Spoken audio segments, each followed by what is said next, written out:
এবার আওয়ামী লীগ ফিরে আসছে বিএনপির রূপে।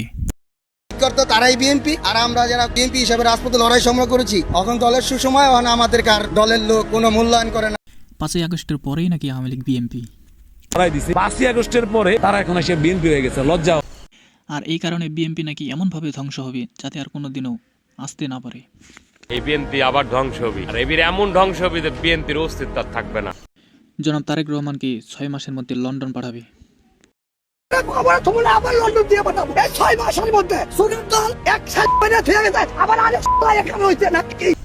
বাংলাদেশে নাকি তেলের প্যানিক গভর্নমেন্ট নিজেই করেছে। আমাদের যে তেল নিয়ে যে প্যানিকটা তৈরি হয়েছে, এটা গভর্নমেন্টই এটা প্যানিকটা তৈরি করছে বেশি। নেতাকর্মীরা কার্ড দেওয়ার নাম করে 5,000 করে টাকা চাচ্ছে। বর্তমান সরকারকে নাকি একজন রিক্সাওয়ালাও মানে না। সরকার রিক্সাওয়ালাও মানে না, এটা কোনো সরকার। অবশ্য তারা খেতে না পারে, এখন নাকি তারা ক্ষুধার্ত। 17 বছরের একটা ক্ষুধার্ত বাঘ যদি আপনি রাস্তায় ছাইরা দেন, ও যদি মনে করেন গু পায়, গুসও খায়। কৃষক কার্ডের কথা বলে কৃষকদের নাকি পিছন দিয়ে দিচ্ছে বাস।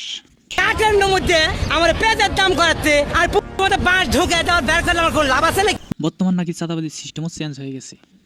চাঁদাবাজি সিস্টেমও এখন চেঞ্জ হয়ে গেছে ভাই। যদি সবার কাছে চাঁদা নেওয়া হয় তাহলে এই দেশটি কার? আগে ছিল হাসিনার বাপের দেশ, এখন হয়েছে তারেক রহমানের বাপের দেশ। দেশের মালিক পরিবর্তন হয় কিন্তু দেশ পরিবর্তন হয় না। আগেও আমরা ভাড়াটিয়া ছিলাম, এখনো ভাড়াটিয়াই রয়ে গেলাম। আমাদের ভাগ্য কোনোদিনও পরিবর্তন হবে না।